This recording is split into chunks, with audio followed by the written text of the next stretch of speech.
My name is James Muraguri, Chief Executive Officer at the Institute of Public Finance. The purpose at which we are having this conversation is on debt accountability. As you know, as we all know, that our debt as a country has reached those points where, to a greater extent, we are spending most of our revenue, most of our taxes in servicing debt, and that means government is unable to meet its social obligations.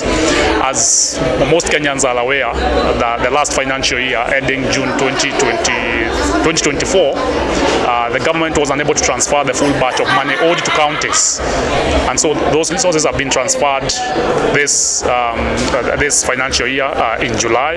And of course, that tells you, as we've seen, that there is a constraint. The government is facing serious constraints because we have to service our debt. Now, this debt has been contracted over the last years. We are talking about debt as a country of over, give or take, 11 trillion against our annual budget of around 3.8 trillion. And tangibly, there is serious integrity questions on how our debt was procured. And these questions, they are fundamental questions that we cannot ignore as citizens, and which we must progressively keep asking and challenging. We want the records clean. We know the National Treasury makes available the debt register. It is publicly available. But each particular loan has to be audited for what purpose it was contracted, what rates were contracted, which project it was contracted to do, and what's the progress. And to a greater extent, is there value for money for taxpayers? So that's a crisis we find ourselves in as a country. And even as we go from this particular citizen assembly on debt accountability, where we are strategizing, we are taking this conversation to the regional conversation across Africa, which is happening next week in Mozambique, and which we have to check against and cross-check against other countries. We know we procured a Eurobond in 2014, and which we consistently, and which even the previous Auditor General questioned the credibility of the records that were used to account for that Eurobond. Those are the conversations we want to have. We have other countries that have procured similar Eurobonds and which have been challenged to produce the records. So this is a very fundamental conversation that we're having today with citizens across the country on how public debt in Kenya has been contracted and used. But we saw the other day the Auditor General saying that almost 14.something billion has been said to be paying debt, but debt that is unknown. Yeah? How do we perceive this, or how does the PF perceive this according to the As Okoa Coalition, which brings together many actors within this space, we are concerned about debts that we cannot clearly indicate how they have been used. Because ultimately, debt is one question.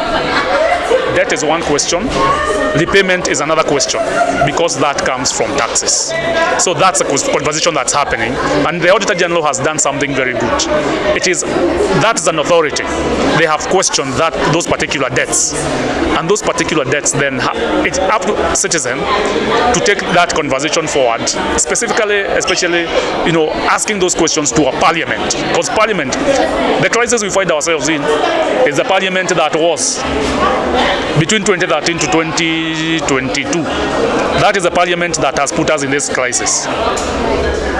And we must ask those questions to those who are and those who are there, so that they can tell us. The ones who are here can tell us it was those people.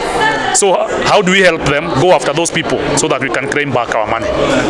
Okay, President Ruto really tried his best to halt the process with the Gen Zs, and the Gen Zs refused dialogue because their aim was to save the economy of Kenya.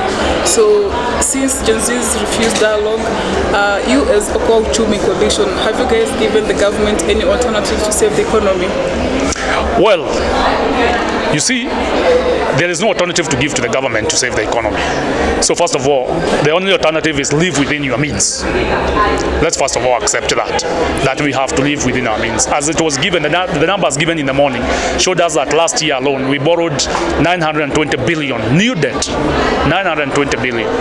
That was unnecessary. We didn't have to, because if we had gone to the market to borrow, we would just have borrowed to refinance the existing debt.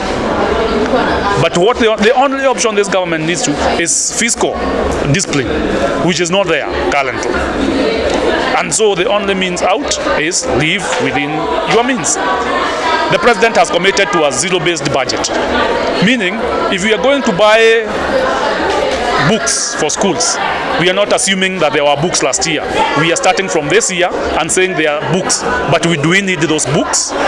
Do we need those books? That is where we start, living within our means. So, final question. We have been here for this particular meeting. What is your takeaway from this particular meeting, and what is your call for action? Kenyans are committed to taking back their country and keeping the leadership accountable for the decisions that they take. And the call for action is for every Kenyan, wherever you are, please keep your eyes open. This country belongs to us, and we must redeem it. We must reclaim it. We must not allow few people to benefit from the hard work of other Kenyans. Thank you so much. Thank you so much.